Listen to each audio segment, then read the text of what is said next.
Hello. Can everybody hear me? Brilliant. Okay. Well, good evening, everyone. It's great to see so many of you here this evening. I'm Richard Screeton. I'm Deputy Director for Alumni Engagement here at the university. Thank you all very much for coming for tonight's Cockcroft Rutherford lecture, and a very warm welcome as well to those of you joining us from home.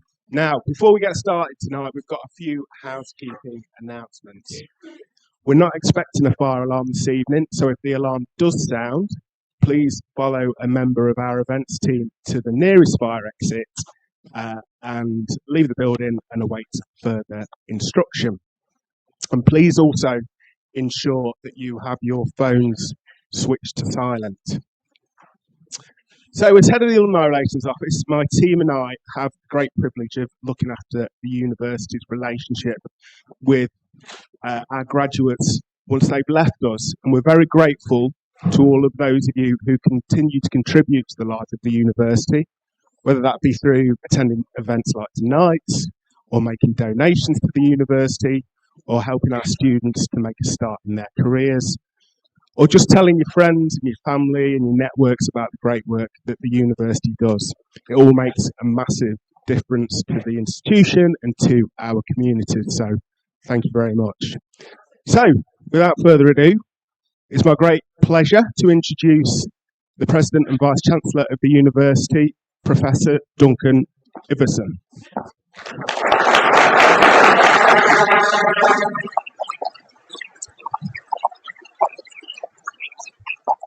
Thanks very much, and good evening, everyone. Wonderful to have you here. And can I just echo Richard's welcome to all of those who are joining us here in the lecture theatre tonight. It's almost a full house, which is a real credit to our distinguished visitor, and also those online. And we hope to engage those online throughout the evening as well. You know, our alumni and our donors are so important to the life of the university. We're particularly grateful to have members of the Cockcroft family here with us tonight. It's wonderful to have you here, and hopefully you'll see the manifestation of your wonderful gift to the university here tonight, as we've celebrated for a number of years now.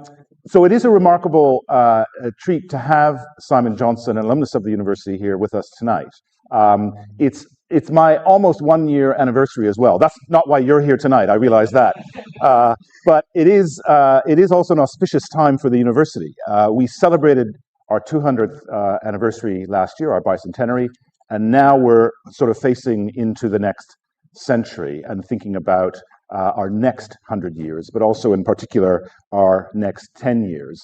And philanthropy is going to be a huge part of our future, one way or another, and our ability to keep connected with our graduates is going to be another crucial aspect of what we do. So tonight is a great manifestation of something we want to continue to do in the future. And what could be better than to bring back a very distinguished alumnus in Simon Johnson to speak to us tonight. Simon is the 2024 Nobel Prize winner with his colleagues Darren Azumolu and James Robinson for really quite remarkable work, which we'll hear more about in a minute. Simon, I think, as someone who is in a cognate discipline in the social sciences, I'm a sort of work in political theory, political philosophy. Simon's unusual. He's an economist who both reads history and political science, but is also an economist that political scientists and historians read. And that's not often something that comes together. One of the extraordinary things of the work that Simon has done, among other things, is to empirically demonstrate in a number of ingenious ways that democracies over a long period of time generate greater economic activity than other kinds of systems do. And we might see some of that reflection on tonight. He made distinctions between governments that are inclusive versus governments that are extractive, and showed that it's the inclusive governments that actually deliver better outcomes for people over the longer term than other kinds of governments. Moreover, some aspects of his work have been to show that economic growth and technological innovation are linked to the role that institutions like the rule of law, or rights, or liberties, or freedoms play. Free societies tend to create more incentives for people to innovate compared to other kinds of societies. So as you can say, this is an extraordinarily timely set of themes for us to be reflecting on. It's even more powerful to be doing it here in Manchester, the birthplace of the Industrial Revolution, in some ways the birthplace of many of the challenges we now face today, a city and a region that has experienced extraordinary technological disruption in more ways than one, and now we're trying to reimagine our future, both as a university and a city, to contribute to how we tackle those challenges. So it's wonderful to have Simon here tonight to share some of his Nobel Prize winning insights with us. As I said, he's the winner of the 2024 Nobel Prize, but he is someone born and bred in the Northwest, in Sheffield. Completed his undergraduate studies at Oxford before doing his master's degree here in Manchester, and then gained his doctorate at MIT, where he continues to be on the faculty there. He has been in prominent roles in the Peterson Institute, the International Monetary Fund, where he served as chief economist between 2007 and 2008. Note those dates. A fairly big crisis happened on his watch, which I'm sure he can tell stories about later on. He eventually returned to MIT, as I said, and is the Ronald A. Kurtz Professor of Entrepreneurship at the MIT Sloan School of Management. And Simon has very generously been talking today to many of our colleagues and myself about some of the insights that he is sort of developing in his current work that might be useful for us to think about as a city, as a university, and as a country. So without further ado, Simon, it's wonderful to have you here. Thank you for coming. And he's going to be speaking tonight about technology and global inequality in the age of AI. Simon. Thanks very much.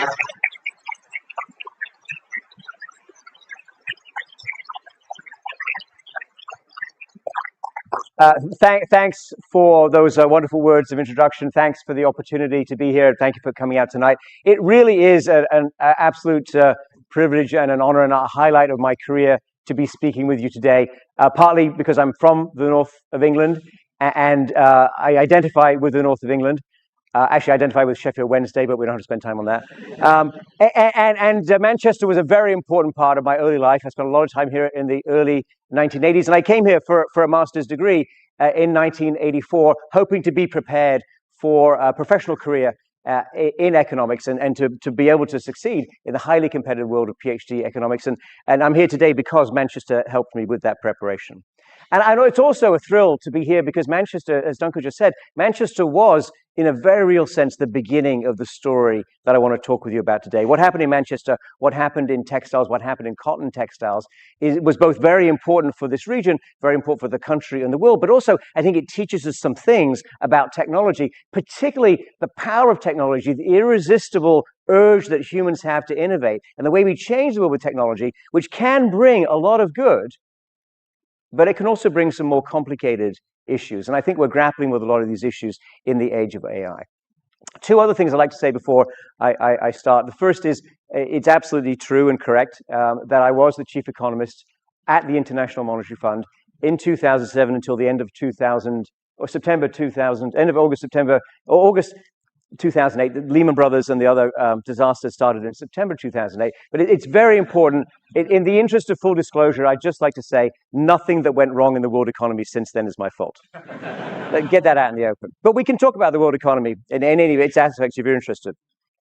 The other thing I'd like to say is thank you to Richard and colleagues and everybody at Manchester for the way they welcomed the fact that I got the Nobel Prize. It was enthusiasm, it was a press release. They threw my name up on the webpage, where you have a fantastic webpage of everybody who's been associated with Manchester won a Nobel Prize. I quickly looked at it on the day. It was Bohr, Thompson, and Rutherford at the top of the list. I felt pretty good about myself, so thank you for that. That's absolutely amazing.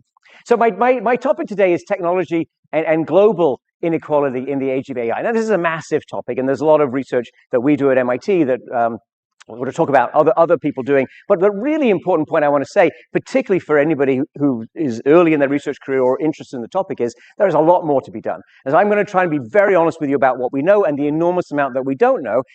But we have to learn and we have to follow these things, and I'll try to flag that for you. And if you've got more work, if you've got ideas, if you've got students, you can tell me now, you can tell me later, you can come see us at MIT, you can invite me back to Manchester.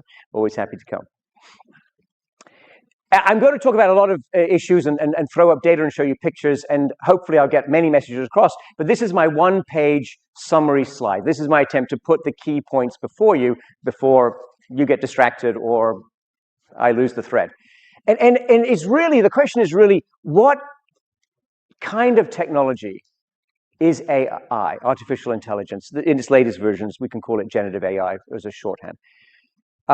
Is it, in the view of many optimistic people, something that fundamentally transforms productivity and our ability to invent so profoundly that you basically will never have to work again? You can knock off early right now, go to the beach. Artificial general intelligence has got it from here on in.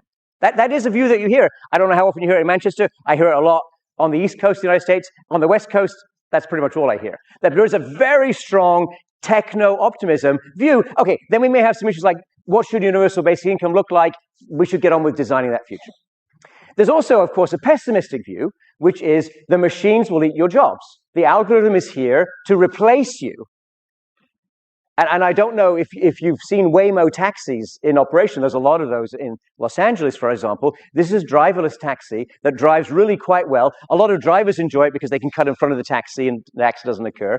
Many passengers or potential passengers said to me they'd rather drive in a driverless taxi than with a driver. I like talking to drivers, but I understand not everybody likes that. This technology is spreading rapidly across American cities. It's being adopted by people.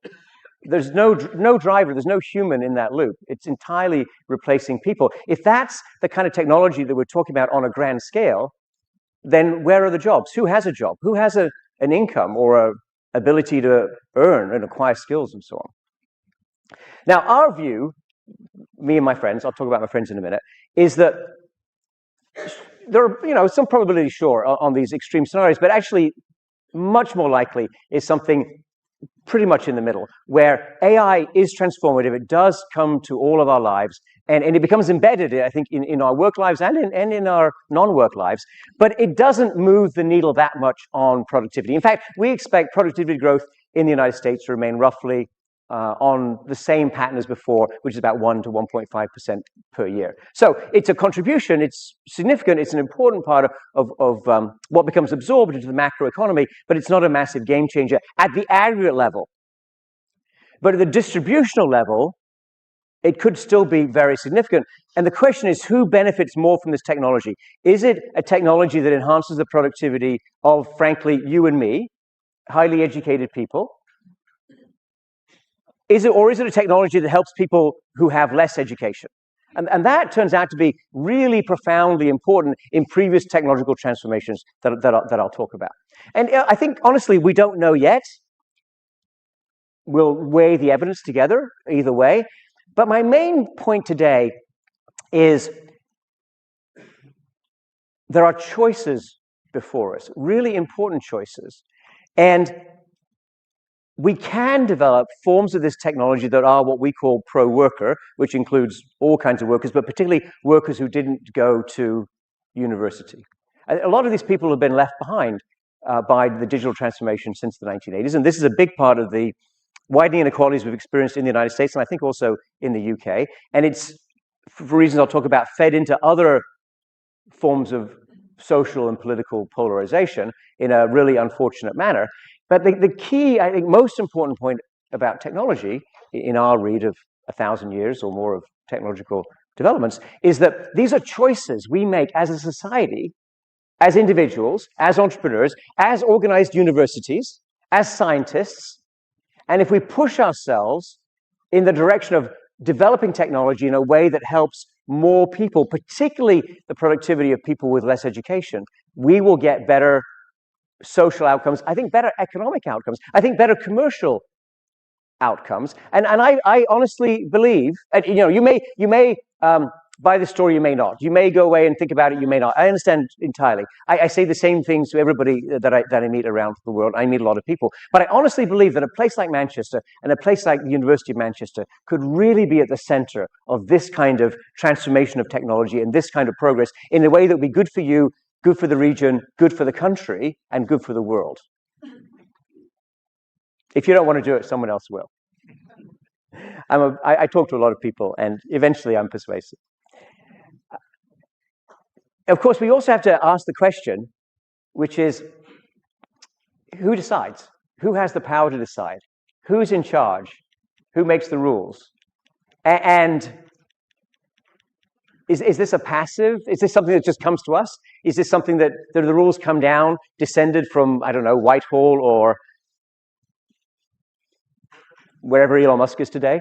Or is it something we have some agency over? This is a really fundamental question for all of us today. Now, we wrote a book on this topic called Power and Progress. This is my friend Doron Asamoglu and me. Doron was a co-winner of the Nobel Prize. A bit more about him in a moment. The book is called Power and Progress, Our 1,000-Year Struggle Over Technology and Prosperity. We do have a few comments in there about the pyramid, so I could have stretched it to 5,000 years, but 1,000 years sounded more pithy. And it's supported and part of work we do at MIT with Doron and David Autor, who's one of the world's leading labor economists. I had the opportunity recently to speak with one of the leading entrepreneurs driving the AI revolution. Okay, it was Sam Altman. And I said to him many of the things I'm going to say to you, expressing many of the same concerns about what happens to jobs and what happens to the distribution of income. And he said, Simon, relax. We will all be gods. You and I will be playing with galaxies. That's how powerful AI is going to be. Now, that might be true. I'm not opposed to playing with galaxies. It sounds kind of fun. But this talk is about jobs. Who has a good job? Who keeps a good job? And what are the implications of that? Because I think if you can figure out work and the future of work, you can figure out a lot about the trajectory of societies like this society, like the United States, where I've lived for 40 years. Okay, so on October 14th last year, I woke up and there was a lot of confusing messages. I didn't understand what was going on, and this picture was on the internet. It turns out if they give you a Nobel Prize, they do a line drawing that makes you look a lot younger than you actually are, and it's a little bit overwhelming. So I will, however, feed into my remarks, which are about current research and about what we do around AI and the future of work. I will link in some of the work that we won the Nobel for. That's Doron, me in the middle, whether I look like that, and James Robertson, our co-author, on the right. And I'm happy to take questions about the prize and anything you want to know about the etiquette of the Swedish court. I'm really up on all that stuff. So just to step back and to think about innovation and to think about what this technology will bring, I think it's very important whenever you encounter such an episode historically to ask the question, okay, what's the society within which this technology is being born? What is its nature? What's the starting point? So on the right here, I've got a couple of graphs of what happened to earnings for different kinds of people in the United States since the 1960s. And the upper picture is for men and the lower picture is for women. And the colors are different levels of education. If you can't read the label, that's okay. Let me tell you that the top line there is you. Highly educated people, actually postgraduate degrees. The bottom line is people who didn't finish high school. And so what you can see is, in the context of a country that's had plenty of productivity gain, plenty of new technology, a major digital transformation, obviously since the 1980s, highly educated people did well in terms of increased earnings. People with a middle level of education did okay, not so good. But people with very little education, particularly men, did not do well at all. And that is, I think, an absolutely essential fact to understand modern America, and to understand the context in which AI is emerging, and to understand why we're so worried about it, because it would be very easy. In fact, I think the path of least resistance is one in which the technology further helps the people at the top. It might, and may be likely, squeeze many of the people in the middle. One CEO I talked with about this used the term, I don't like this term, it's not a nice term, but I want to tell you what he said. He said it's the cut and paste jobs that we're going to be eliminating. So a cut and paste job to him is a job in which you have a substantial degree of repetitive task. You're doing some of the same stuff. You're bringing something from regulatory filing used in one country, using it in another country. A lot of this stuff can be automated using this form of AI. Those are white-collar jobs, right? The people who are working with their brains. They are reasonably well paid. You don't have to have a lot of education to do them. And I think they're absolutely in the line of fire. So the middle people may well lose the jobs. And then what happens to those people? Well, in the United States, you might drop out of the labor force entirely. That certainly happens, and we could talk more about that. But a lot of what happens is you get pushed out of your relatively well-paying job down to the much more competitive lower end of the labor market, working in fast food, for example, where it's very hard to make a living. So you're competing with a lot of people at the lower end of the wage scale. That's a disastrous outcome for people if that's what happens. The term that economists use for this is job market polarization. And the polarization, I think, is not a bad term to describe. One pole is doing well, another pole has really struggled. Despite technological change, despite organizational improvements, despite whatever else has happened. The other piece of jargon that's used that I think is worth mentioning is skill-biased technological change. So this means that the technology that's emerging is favoring people who have more skill. And, it's an interesting question whether anyone is to blame for this. This is not a blaming type of exercise. I think that what we experienced with the computerization, digital transformation was not intentional. In fact, if you go back and look at what a lot of the computer pioneers thought they were doing and hoped that they would create, it was much more of an empowering movement. A lot of them were anti-establishment, actually. So they saw themselves as helping individuals rise up using technology. But the way it's actually played out socially is with a lot more polarization.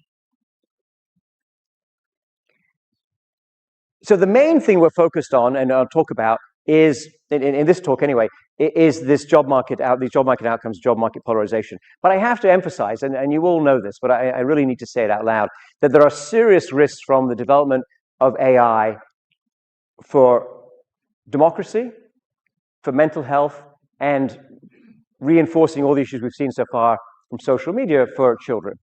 I think that well, I know, and we document in the book, that the people who developed the early internet were really quite convinced that they were letting information run free, and this would actually help a lot of people. And I think there is some truth to that, what we saw in the 1990s and maybe early 2000s. But social media has had much more deleterious effects, which we can talk about if you're interested. And I do think that's an important flag. And it's really quite possible, and even perhaps rather likely, that AI will help people who want to use social media as a tool of manipulation. Of you and of me, but of a lot of other people also who may be more amenable to manipulation.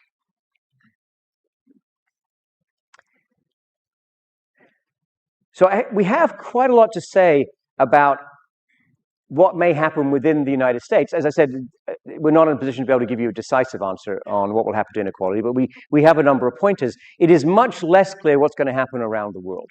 But I think it's important to flag the issues. So obviously, what we've experienced in recent decades is the rising up of many poorer people in poorer countries, in part through joining global supply chains, either with manufacturing goods, that would be the strategy in China, for example, or by participating in the service sector, information technology, for example, in India. AI is coming for their jobs too. AI is going to transform those positions. And I think it's going to be a lot of pressure on service sector jobs, a lot of pressure on call centers, for example. That's a major employer in the Philippines. I think you're going to see a significant impact in India. AI is not yet having a major impact on most manufacturing enterprises. There's a few exceptions that we can find, but mostly it's not, because manufacturing doesn't generally provide the same kind of data-intensive environment that current AI thrives in. But this is changing. I have brilliant colleagues at MIT, and this is not their fault. This is their job, and this is what they work on, and there are many other people like them who are working to bring AI into mechanical engineering and into a manufacturing setting. So it is coming. More automated production. And if we bring more manufacturing, if we manage to boost manufacturing output in the United States, there's obviously a big theme right now of President Trump is bring manufacturing back. And I think there's a lot of illusion there about the effect on jobs, but strengthening manufacturing production in the United States makes total sense. I think we were doing it anyway. I think it's going to happen, but it will be highly automated. Okay, well, we have high wages.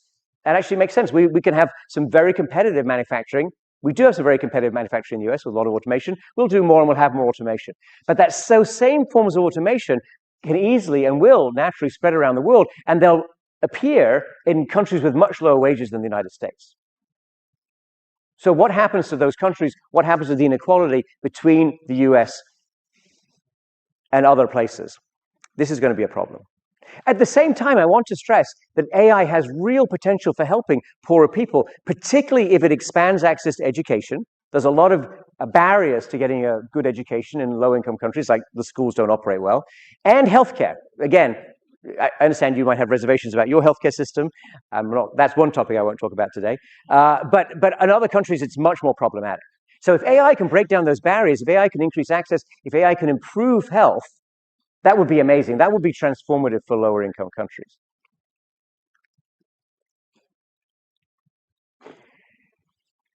Now, the other point I want to make about context and global context is what comes from the work that won the Nobel Prize. So as Duncan said, we looked into the history of various episodes and asked the question of where did institutions come from? Why do some countries have stronger court system, better rule of law? Why is it easier to enforce contracts? Why are more people able to take advantage of modern economic opportunities when they come along? And one of the findings that we emphasized and did a lot of work on was what happened within European colonies. Some people say European colonization was bad. Some people say it was good. Actually, I think it depended on precisely what the Europeans were trying to achieve, what the strategy was. And the strategy in places where the Europeans thought they would thrive, particularly places that were initially healthy for Europeans, they tended to move there, the United States, Australia, Canada. And when they moved there, they established good institutions for themselves because they wanted to attract more people like them to come. And that became the beginning of some robust political systems and some strong economic development, particularly once the industrialization arrived. We'll talk about that in a moment.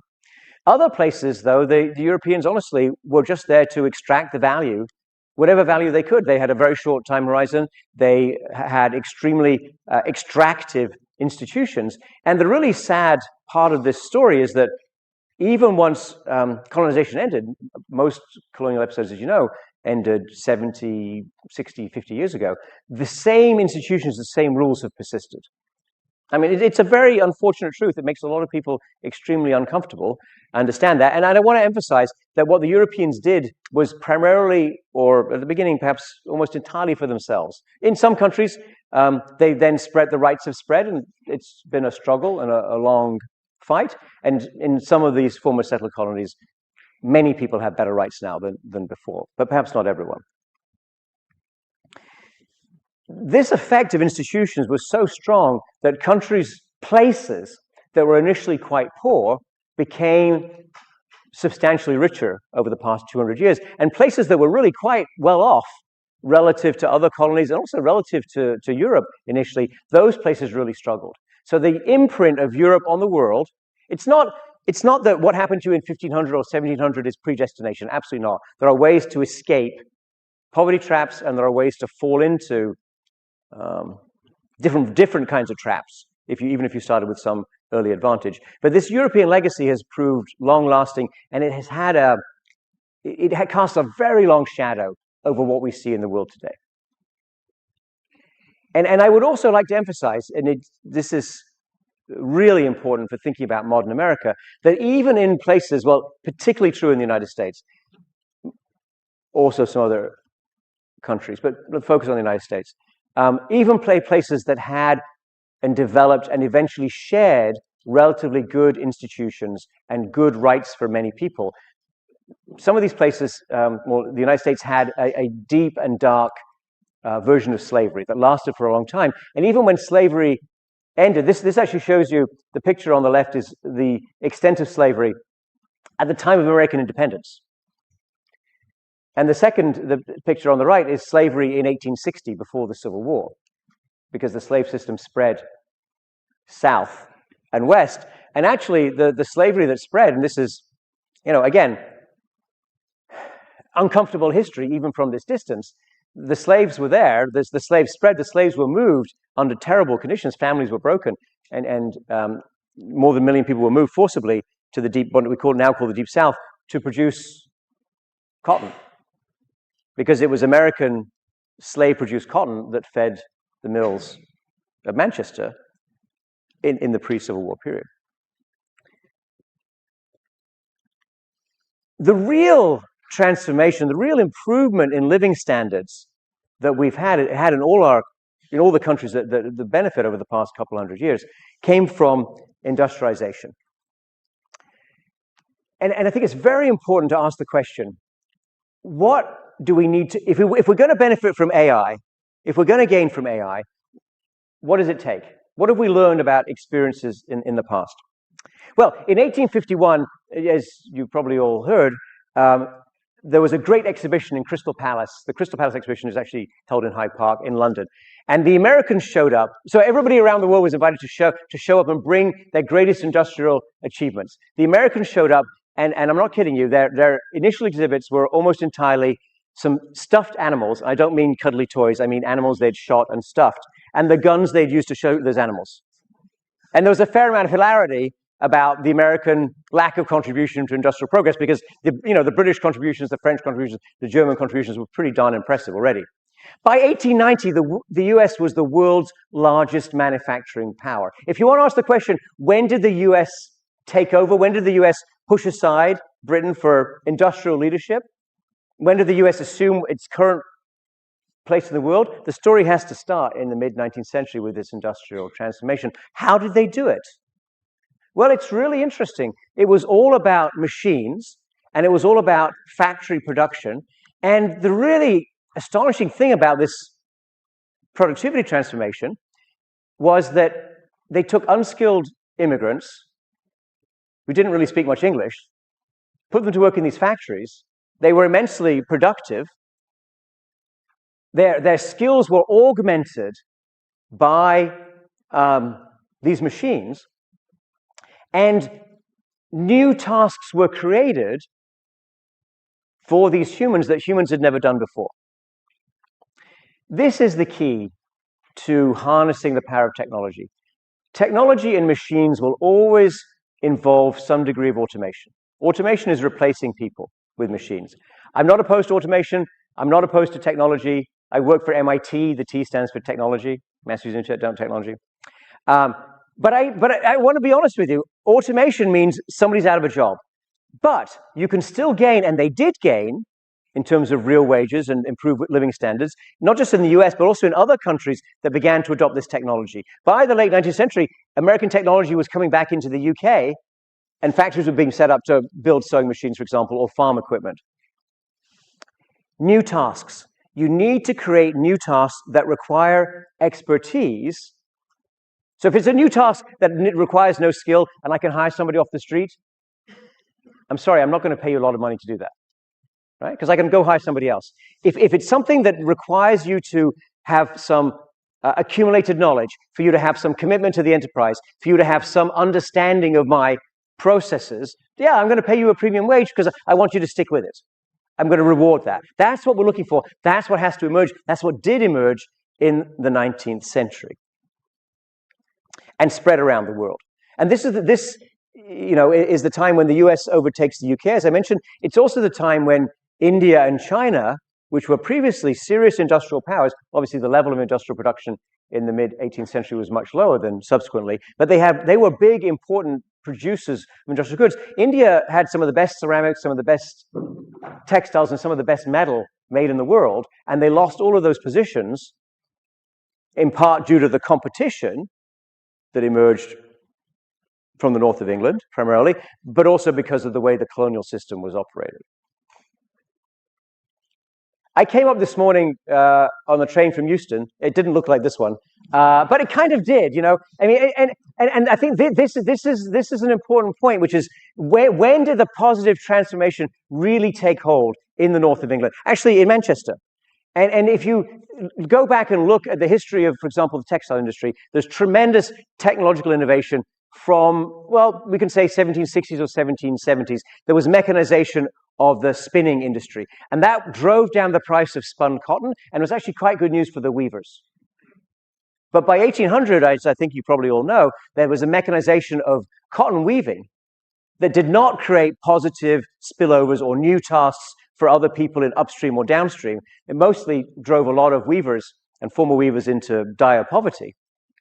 Real wages in the textile industry, in Manchester, in Lancashire, and in most of Britain did not improve much from the 1780s until the 1830s. In a period of unprecedented technological transformation. And if I say to you, or if anybody says to you, congratulations, AI is arriving, it's a profoundly new technology, you will gain a higher real wage in 60 years. I think you should say, well, hold on a minute, can we do a little bit better? Have we not learned a few things that we can apply here? The big change, the big improvement came in the 1830s and is absolutely associated and bound up with the railways. And the way in which this changed human interactions, the way it made it possible to move goods at much lower cost, the way in which it expanded possibilities. So the initial business case for railways, as you probably know, was to move coal and, of course, cotton. And one thing that really surprised and amazed the entrepreneurs was that people wanted to travel by train. They wanted to go to the seaside. People went for the day to Blackpool. That was not, I can promise you, in the original business plan case for any railway. You could bring fresh food and vegetables and milk into cities. The milk train was a real thing. Bringing fresh milk into cities first thing in the morning really helped improve diets and health. But these were new activities, new tasks.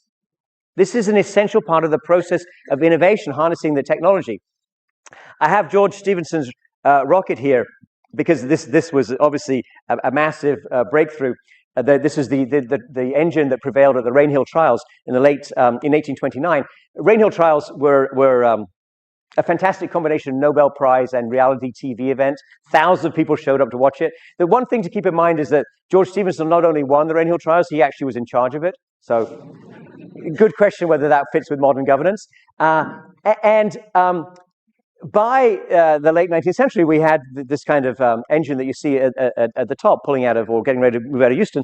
You can just about make out the engine driver, or perhaps as the fireman standing on the footplate. If you operated the signal system, if you drove a train, if you collected tickets, if you ran the ticket office, these were jobs you could get without a lot of education. These were well-paid jobs. The trains were making good money, and they were paying a premium wage. There was reportedly, I don't know if this is true, there was at one stage in British railway development exactly one engine driver who could back a train into its shed at night, because it's a very complicated procedure to back up these trains. These valuable skills for people, or valuable abilities of people who didn't go to school, who didn't know how to read and write, this is an essential part of the transformation and the sharing of prosperity. When Henry Ford showed up in Detroit in 1900, there were about 20 or 30,000 people making about 20 or 30,000 cars. It was an artisanal process. Now, Henry Ford, to be clear, is not a person I recommend to you for his social attitudes or how he treated people. Let's be quite clear about this. But Henry Ford and the people who worked for him and his competitors developed a managerial engineering class that many of us, including me and my family, are absolutely descended from in a sociological sense. And Henry Ford's contributions were, without question, to put the production of cars onto a moving assembly line and to bring electricity to the assembly line, which enabled them to reorganize the sequence of production in a way that made it much more efficient. This was automation. Henry Ford replaced people with machines.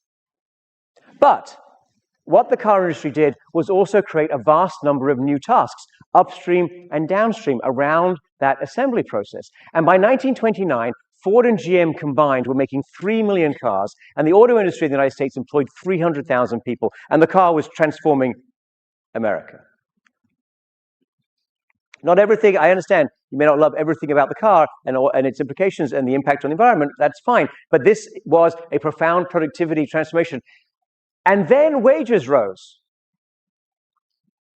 But wages rose in the auto industry and in other parts of manufacturing in the United States and elsewhere because trade unions formed, trade unions were allowed, trade unions asked for higher wages, the workers were more productive. The compelling argument and the very tough strikes that took place were legitimate and entirely appropriate demands to share the higher productivity gains with the workers. The Peterloo Massacre, which we talked about, I talked about with Duncan earlier today, was a protest by weaving artisans, in part, about working conditions. And it was treated brutally, and trade unions were illegal in the United States, in the UK, and in the United States for a long time.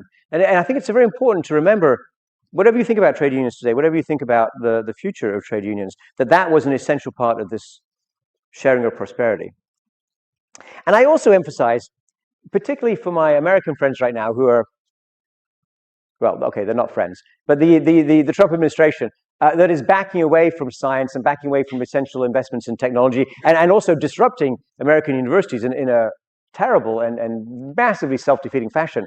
You know, this process of building factories and creating manufacturing and harnessing technology was a huge part of the American technological achievement that really fed into national security. And I think they've lost track of that. You know, the US started World War II with precisely 6 aircraft carriers. 3 or 4 of them were quite good, but only 6. At the end of World War II, they were making 1 aircraft carrier a month. It was a smaller aircraft carrier, but it was just what they needed and effective. That industrial production capacity, which was mostly based on the civilian industry, was a remarkable achievement, and something that needs to be kept in mind today. Successful economic development around the world looks like this. The top line is wages in the United States for low-skilled workers. And you can see by the 1950s it's high relative to other countries. I've got Japan in the black line. India and China I'll come back to later. So US has got high wages, then the wages for less skilled workers don't rise much. That's the equivalent of the picture I showed you before about what happened to unskilled workers. But the black line is what I want to emphasize here. This is Japan. Real wages in Japan don't go up by very much when Japan's improving productivity, but then they take off. And real wages in Japan by the 1990s are quite close to the level in the United States. That's what you're looking for. That's what you want from technological transformation. So what's AI going to do?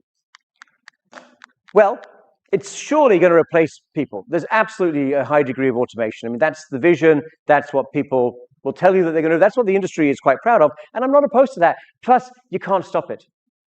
If you attempt to... I went to a brilliant talk in London on Tuesday by one of this country's most brilliant, outstanding legal minds, who explained all the ways in which artificial intelligence is going to be regulated, should be regulated. Perhaps will be regulated in the UK. And I can tell you that if she were to make that presentation in Washington, D.C., someone at the back of the room would whisper in the ear of the senators, whoever's there, China. That's the end of the conversation. The Americans are, rightly or wrongly, I mean, you can complain about this if you want, but this is the reality. Former chief economist of the IMF, I'm sorry, I deal in awkward truths. The Americans are convinced that if they back off from AI, if they don't go at it full speed, the Chinese will obtain an advantage in commercial terms and in security terms that will be problematic for them. So it's not going to be regulated. It's full speed ahead. You're going to get the automation. And this does not necessarily increase wages. That's the story of Manchester at the end of the 1700s, early 1800s. That's what's in the data. I mean, you can believe something else if you want, but that's what's in the data. Is it going to create new tasks? The US economy has been good at creating new tasks for a long time, and many things that we all do in our working lives were not done by previous generations. So that's good. That's what we're looking for. New tasks that require expertise. Unfortunately, again, focused on the US, this is my colleague David Order's done a lot of work on this, we've slowed down that process since 1980s. And so new task creation for less educated workers, that's the key. Remember, my increased inequality has that has not kept pace with automation. So what you could do with AI is upskill workers. And we do have some evidence, and there's lots of links in my slides, which we'll share with everybody. You can look at those papers. You can think about whether they're the best papers. You can write better papers on this. This is an emergent research field that is extremely fertile and super interesting and really important. But what we know is that you can help, ChatGPT can help you write if you're not very good at writing. It does improve your grades, although perhaps we should have another conversation, Duncan, about how to grade people in the age of AI. We're struggling with that one. And it lessens grade inequality, probably in a way that we should consider to be generally encouraging. But if you think about it this way. And one of the most famous papers here is this paper by Eric Brynjolfsson and Daniel Lee and others on customer service.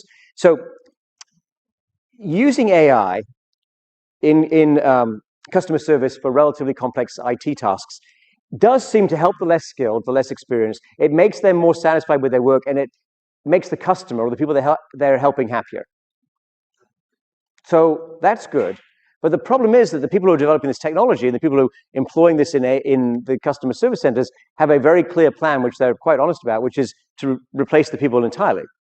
So the customer service reps who are using this technology are in effect training their replacement, and their replacement is not a person. So is this technology going to generate enough new tasks to offset at a macro level, at a country level, well, at a city level, regional level, country level, offset what's going to be displaced by the automation? And there's a lot of, well, there's some interesting work on who has what kind of skills, where are the skills mismatches, and I'm just going to suggest to you, if you're interested in that question, you look at this slide subsequently and look at the references. I think that the pattern is not yet entirely clear, except there is concern that some categories of workers, including female workers and younger workers, in terms of the tasks that they currently have in their jobs and what AI is good at, there is real pressure coming on these people. Now, it doesn't mean it's bad news for them net, right? Because what are the new tasks going to be? Can these people move on? A lot of women in the United States, a lot of young women, it was the number one employer of young women at the end of the 1920s. They worked as switchboard operators, manual switchboard operators for the telephone exchanges. All those jobs were wiped out by automated exchanges, but the demographic, those women actually went on to lots of other careers and opportunities. And it's not the case that technology wiped out a generation, not at all. So a lot of it, though, is about what skills do you have, what skills do you acquire, can you move on to the new opportunities, do you live close enough to where the new opportunities are? Those are absolutely key questions to be resolved. There are, as I mentioned at the beginning, highly optimistic macroeconomic forecasts about the future of AI. But if you do the work carefully, which, for example, my colleague Daron Esamoglu has done, you get some much more modest numbers about productivity growth. And that's the view of, for example, John Williams, who's the president of the New York Fed, and I'm quoting here, which is, yes, AI happens. Yes, it transforms the workplace. It's not a productivity miracle, but it helps, and it's an important part of how we keep productivity growth going.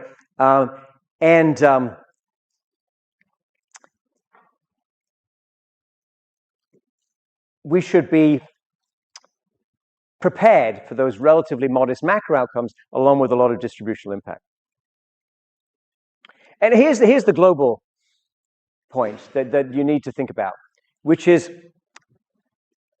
if I go back to this wage chart and look at, I've got the US and Japan again, you see those pictures already, but look at what happens to China.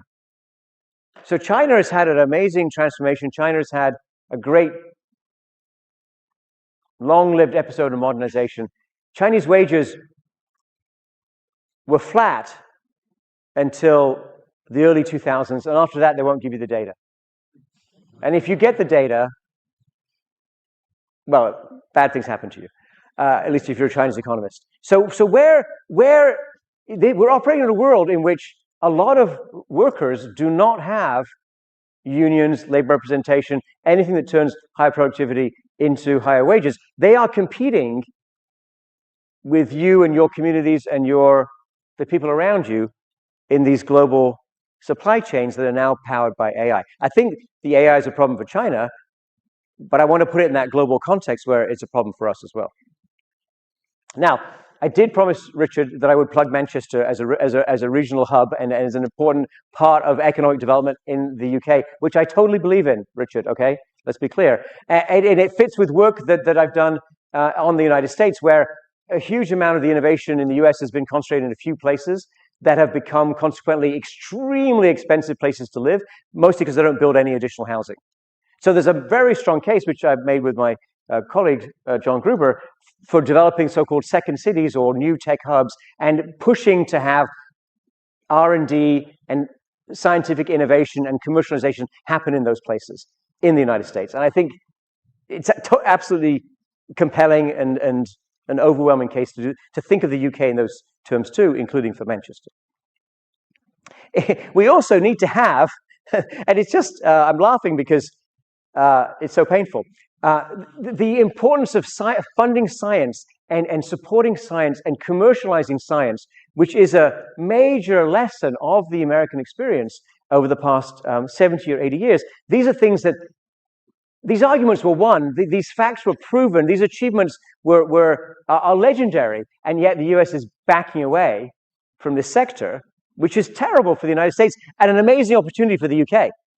Because you have incredibly strong science, you have amazing tradition, you have brilliant people of all ages in and around your science sector. The Americans are vacating the field.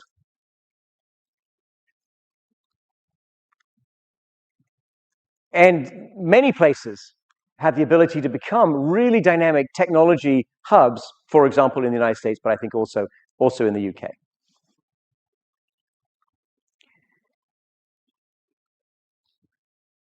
The one point that I would emphasize, though, when you're thinking about this and when you're committing to this university-led and university-organized, but partly government-funded in terms of science-led growth, is to be sure to share the benefits across society in a way that's very clearly explained and emphasized. So in the United States, we've proposed creating an innovation dividend based on the returns that come from these programs, and then sharing the benefits from that as cash that comes back to every American citizen every year. Alaska does this with oil revenues. The Alaska Permanent Fund does this with royalties from the oil and gas industry, and it's a big success, and it helps people understand the value of this sector for their communities. I think it's been missing in the United States, and you can speak for yourselves about the UK, but explaining why universities are so important in terms of prosperity and sharing prosperity is really, really long overdue or needs to be re-emphasized. So the bottom line here is that policy, certainly in the United States, again, you can speak for the UK, it absolutely can support a more worker-friendly version of AI. So AI, artificial intelligence, that helps the less skilled workers. And there are specific proposals that we have out there. There was a really good debate about this last year. There was an attempt to formulate legislation I think would have moved us in the right direction. And then President Trump was elected. So what are we doing instead? We're going exactly in the opposite direction. We're cutting science funding. We're disrupting universities. We're limiting the immigration of highly skilled workers. Half the technology companies, all technology companies in the United States, were founded by immigrants. I'm an immigrant to the United States. Immigrants work hard, let me tell you. Immigrants help build America.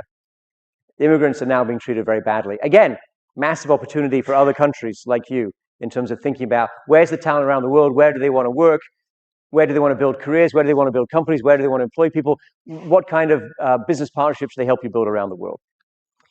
The knowledge-based sectors in the United States are being undermined by these same activities, and we're also weakening our national security in ways that I can elaborate on. It's absolutely awful. And the unregulated development of AI is absolutely going to feed through in terms of more danger for democracy, including surveillance, control, and manipulation. I mean, I don't like to name particular individuals and particular companies in this sort of setting, but honestly, if Palantir, which is a tech company that is very much in bed with the American government and getting massive amounts of money, if Palantir, using AI for surveillance and watching over everybody domestically and internationally, if Palantir ends up contributing to the end of the world, I mean, they're just doing what it says on the box. Palantir is the technology. They could have called it evil orb used by Sauron to destroy Middle-earth. I mean, do you need it to be spelled out any more bluntly than that? Anyway. So what should we do? What's the agenda? I mean, yes, we can lament this. Yes, we can write books and papers, and I do some of that. But what should we do? What should we build? What are the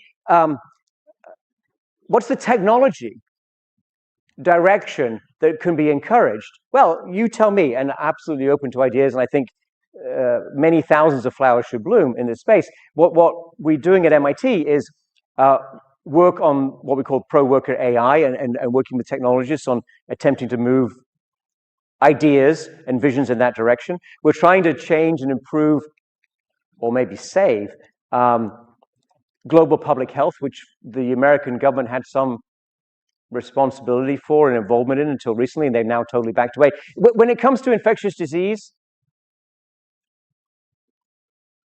the American government is not coming to help you anymore. They've completely abandoned that. It's a major policy and probably cultural transformation. But that's not the end of the story. And there's a tremendous amount of knowledge and ability within universities and within the private sector. We have to build something that doesn't depend on a single point of failure, the White House, but rather is something that can be sustained by individual initiative in the private sector. And there's many other things we can do in terms of using AI and applying it and making the case for the development of science-based industry. I'd like to end on a personal note that fits hopefully with these topics, which is when you win a Nobel Prize, they invite you to donate one artifact to the Nobel Prize Museum in Stockholm. It's a really good museum. You should go visit it. It's a lot of fun. I gave them, and hopefully you'll see, they certainly have currently on exhibit, my grandfather's passport. My grandfather was a metallurgist. He had a PhD in metallurgy in the 1920s. He ran one of the biggest steel mills in Sheffield. And in 1942, he had a special issue passport during World War II to go to the United States to consult with them on how to build tanks. My grandfather did not go to the United States to learn how to build tanks. He went to the United States to help them understand how to build better tanks, because the UK had the science and the technology. The UK had the experience. The UK obviously was in the war and had more warfighting experience. And it's very important to understand and remember that prior to 1940, the US was not the scientific leader of the world. The US was an engineering powerhouse. The US dominated industrial production, but more Nobel Prizes in physics, chemistry, and biology were won by Europeans. The dominant forces in science were the UK, France, Germany, and a few other European countries. During World War II, and Britain gave the Americans radar, microwave radar. This was the Tizard mission at the end of August 1940, and a lot of the ideas that went into the development of the atomic bomb. Because Britain was desperate. Britain didn't have any spare industrial capacity. The Americans learned that lesson, and they said, wow, this science stuff is not just some fancy theoretical irrelevance. It's actually really useful. Physics changed the world, right, in terms of geopolitics and everything else at this time. So let's put some real money in.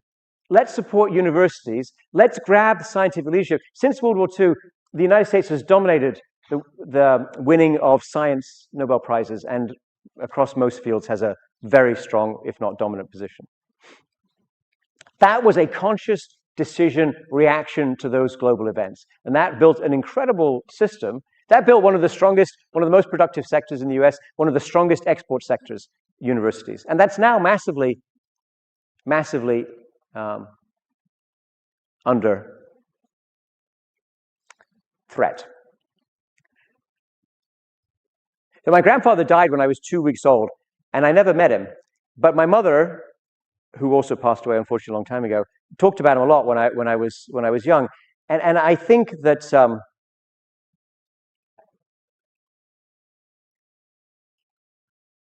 I think he would have been pleased that I won the Nobel Prize, and I think that he would have. I think it would have resonated with him, this idea that we need technology, we build technology, we can't stop building technology, but it comes, we have to be thoughtful about it. It comes with responsibility, and we have to decide what we want to do with technology. And hopefully we decide that we want to share the benefits within our societies and across society. The book is Power and Progress. It's available in about 20 languages. Very happy to discuss further, send me comments, ideas anytime. It is also now available as a graphic novel. Thank you very much.